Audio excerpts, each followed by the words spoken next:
Students, अगर आप किसी एग्ज़ाम की तैयारी कर रहे हैं तो ये वीडियो आपके लिए बहुत ज़रूरी है। इस वीडियो में जो गुप्त वंश है उसके बारे में बताया गया है, तो आप इस वीडियो को एक या दो बार ज़रूर देखें। जो इसमें जो फर्स्ट क्वेश्चन है वो ये है कि गुप्त वंश के संस्थापक कौन थे। गुप्त वंश के संस्थापक कौन थे? वो थे श्रीगुप्त। ठीक है, गुप्त वंश के संस्थापक कौन थे? श्रीगुप्त थे। गुप्त वंश के वास्तविक संस्थापक कौन थे? वो थे चंद्रगुप्त मौर्य। भारत का नेपोलियन किसको कहा जाता है? भारत का नेपोलियन किसको कहा जाता है? वो समुद्रगुप्त कविराज। लिच्छवी दोहित्र किसको कहा है? लिच्छवी दोहित्र किसको कहा जाता है? वो समुद्रगुप्त। हरिसेन किसके राजकवि थे? हरिसेन किसके राजकवि थे? समुद्रगुप्त के। इलाहाबाद स्तंभ शिलालेख किसने बनाया था? जो इलाहाबाद स्तंभ शिलालेख है ये किसने बनाया था? ये बनाया था हरिसेन, राजकवि हरिसेन ने बनाया था। ठीक है,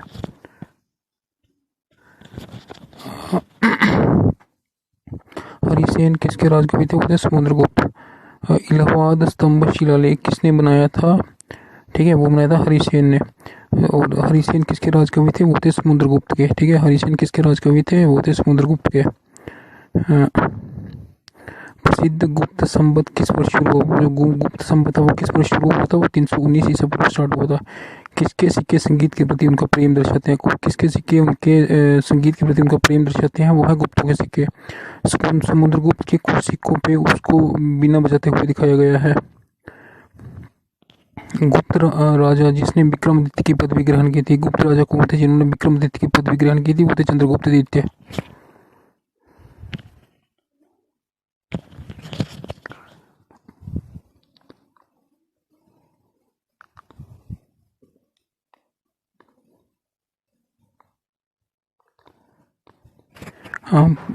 ब्राह्मीर प्रसिद्ध कवि कालिदास, जिनको भारत का शेक्सपियर भी कहते हैं, वो किसके दरबार में थे? वो थे चंद्रगुप्त द्वितीय के।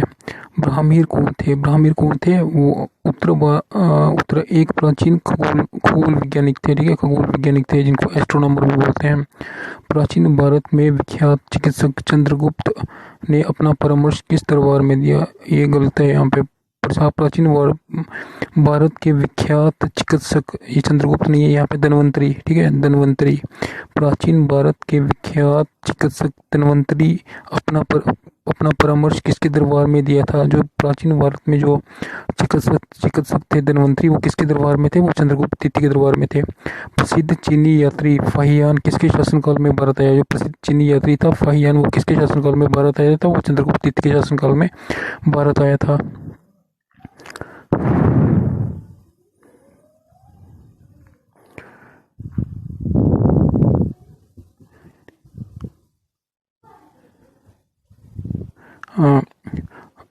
दशमलव प्रणाली का विकास किसने किया था? जो दशमलव प्रणाली थी इसका विकास किसने किया था?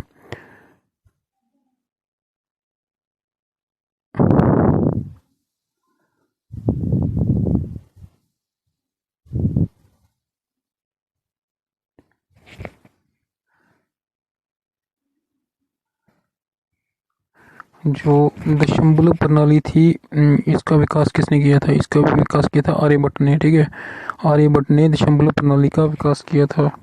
नालंदा विश्वविद्यालय की स्थापना किसने की थी? नालंदा विश्वविद्यालय की स्थापना कुमारगुप्त ने की थी।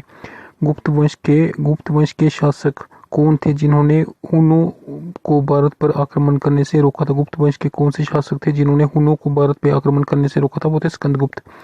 परम भागवत की उपाधि धारण करने वाला प्रथम शासक कौन था? परम भागवत की उपाधि किसने धारण की थी? वो थे समुद्रगुप्त ने। कुतुब मीनार के पास शीतललोह स्तंभ किसने बनाया था? कुतुब मीनार के पास शीतललोह स्तंभ किसने बनाया था? वो चंद्रगुप्त द्वितीय ने बनाया था।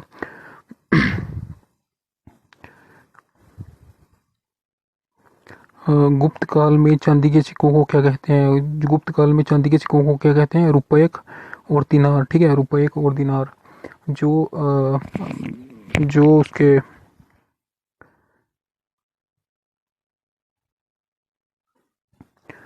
गुप्त काल में जो सोने के सिक्के होते थे उनको दिनार कहा जाता था, और जो चांदी के सिक्के होते थे, ठीक है, सोने के सिक्कों को दिनार और दिनार कहा जाता था, स्वर्ण भी कहा जाता था, और चांदी के सिक्कों को दिनार कहा जाता था। ठीक है, गुप्त काल में जो सोने के सिक्के होते थे उनको दिनार कहा जाता था। ठीक है, गुप्त काल में जो सोने के सिक्के होते थे उनको दिनार कहा जाता था, और जो चांदी के सिक्के होते थे उनको रुपये कहा जाता था। इनको रुपये कहते थे, रुपयक। ठीक है। सोने के सिक्कों को दिनार, ठीक है, और चांदी के सिक्कों को रुपए कहते थे। सोने के सिक्के किस काल में सर्वाधिक जारी हुए? सोने के सिक्के किस काल में सर्वाधिक जारी हुए? वो था गुप्त काल। गुप्त काल में सबसे ज्यादा सोने के सिक्के जारी हुए थे। सती प्रथा का उल्लेख कहाँ मिलता है? सती प्रथा का उल्लेख एरन अभिलेख में मिलता है। भारतीय इतिहास का स्वर्ण युग किस काल को कहा जाता है? भारतीय इतिहास का स्वर्ण युग किस काल को कहा जाता है? गुप्त काल को। मंदिर मंदिर बनाने की कला का जन्म सर्वप्रथम कब हुआ? मंदिर बनाने की कला का जन्म सर्वप्रथम गुप्त काल में हुआ। किसके शासनकाल में अजंता की गुफाएं निर्मित हुई? किसके शासनकाल में अजंता की गुफाएं निर्मित हुई? गुप्त काल में।